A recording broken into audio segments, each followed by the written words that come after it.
Hey, what's up guys? This is Carlos with KYLO Custom Sabers here. Joined with me is the marvelous little Mabel. She wanted to be a part of the video for the first couple seconds, so go ahead and show the world how cute you are, Mabel. She's our 4-month-old French Bulldog, and she is an absolute attention hog. And she loves Star Wars just as much as I do, but don't tell her mom that. She's a Harry Potter fan. We don't like those here. So, purpose of today's video is I'm going to be showcasing the latest build I finished up for a customer, and this is what we're working with here. So this is a KR Sabers crossguard with the K. Now I gotta say, I was really happy to have had the opportunity to work on one of these. I had seen the original run post on Facebook a few months ago. I wasn't able to hop on, and then Corbanth later posted them on their website, and I wasn't able to get one. So to be able to work on one of these, I was pretty happy, and I was pretty excited. This is actually one of my more favorite designs, contrary to what others may say about it being impractical, which it is, but it is a unique design, and I really do like this design. I think it fits KYLO Ren's character as like the crybaby, faux Sith Lord deal that he has going on here. So I really do like the lightsaber, and Cal did a really good job with the construction and the engineering of this hilt. He designed it with the installers in mind, and it really shows. So basically what we have here is we have this really nice paint job. I'm not sure if it came like this, if it was an option, if the customer did it himself. Regardless, it looks really nice. And then we have this really detailed engine section here. This is, I believe, molded or some sort of molded plastic. I'm not sure what type of plastic it is, but it's chrome plated, and it looks nice, and it looks like there's some weathering on it too. And obviously that signature KYLO Ren red wire here. It was a little bit of a cram foo at the emitter. You have 3 sets of wires going down this main engine piece into the chassis, but after you were able to conquer that hurdle, the install is pretty straightforward here. And if you can't tell already, this is a NEOPIXEL install, so it's going to be a very bright build for the customer, and he's going to have an excellent time with it.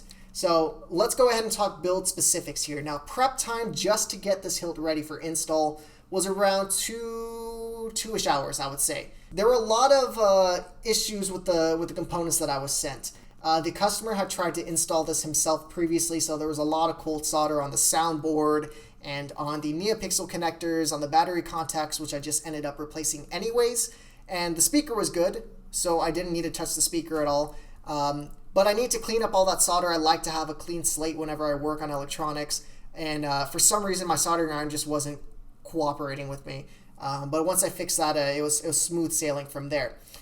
There was also some greeblies on the hilt that were misshapen. They had some needle nose pliers taken to them to try to have them removed.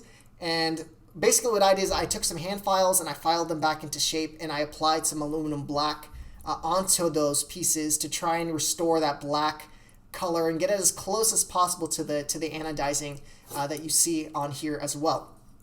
The chassis, also in rough shape. There were some melted spots where the soldering iron from the previous install had come in contact with the PLA and it melted and left some gouges in there. So again, I took to my hand files and I filed everything down to get it as uniform as possible, which I'll show you guys right now. So to access the electronics, it's as simple as moving this red wire, and then there's a little button head screw right here. And you just take the appropriately sized Allen key and you start to unscrew. Now Cal designed this hilt in a really nice way in that he designed it with a J-lock system. So this is something you would see in maybe like a Graflex hilt replica from 89 Sabers or Roman props. So it was a nice touch. It was very refreshing to see this implemented in a hilt other than a Graflex. This is the actual install. So this is the Proffieboard V2.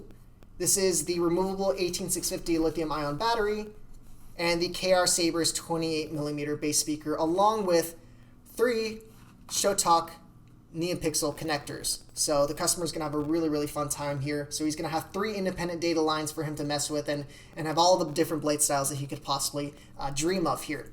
So let me go and power on the lightsaber. Nothing will stand in our way. I made that, by the way. So, I will finish what you started. what you started. Yeah, I actually made that boot, I want to say maybe 2-3 years ago, but I didn't have a KYLO REN lightsaber to take full advantage of it. But this is for the customer now, so I loaded it up for him. And take the main body, go ahead and screw it back on here. Try not to press the buttons before it's time. And there we go. and then just put this red wire back in place here. Now, unfortunately, I don't have any 7/8 inch side blades to show you guys, but I do have a 1-inch NeoPixel blade to show you guys for the purposes of this video. And let me go ahead and tighten this up here. 1 second. And I'll go ahead and shut the lights down a little bit so you guys can get the full effect of the NeoPixel blade. Give me a second. Alrighty, so without further ado, let's see this bad boy all lit up. There you go.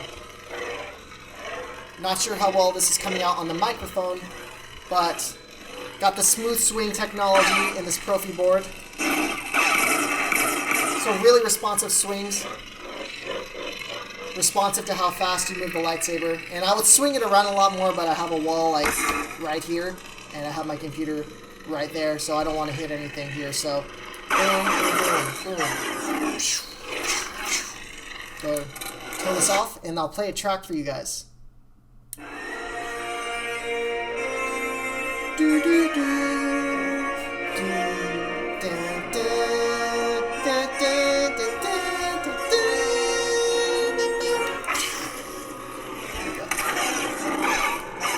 I really enjoy these types of builds. I think NeoPixel is a great, fantastic technology, and the hobby's come a long way from where we were 5 years ago. So, boom. And that's really all there is to it. Let me go ahead and show you guys what I was talking about with the chassis, since I need to turn off and cut power to the lightsaber anyways. I gotta say, it was a really fun build. If one of these were to come across my desk again, I would be more than happy to oblige for an install with these. For the longest time, I was fighting doing any sort of crossguard install just because I knew how labor intensive they were. But having done this one, I could say it's really not that bad, and I would really love to do another one of these. So if any of you guys have one of these hilts and need them installed, hit your boy up. Yeah, so this is what I was talking about with the chassis. You can see how there's those two little notches there. Those aren't supposed to be there. That's just how deep the soldering iron went when it melted through to the chassis. So that's all fixed now, and everything is in tip-top shape for the customer. But that about does it for the video, guys. Thank you so much for watching. If you guys are new to the channel, go ahead and hit that subscribe button. If you guys like more lightsaber / Star Wars related content, if you're new to the custom lightsaber community and you said, hey, I want a custom soundboard install, go ahead and click the social media links down below and shoot me a message, and I could get a quote written up for you really quick here. But that's all I have for you guys here today. Thank you very much for watching, and I'll catch you guys in the next video. Peace out.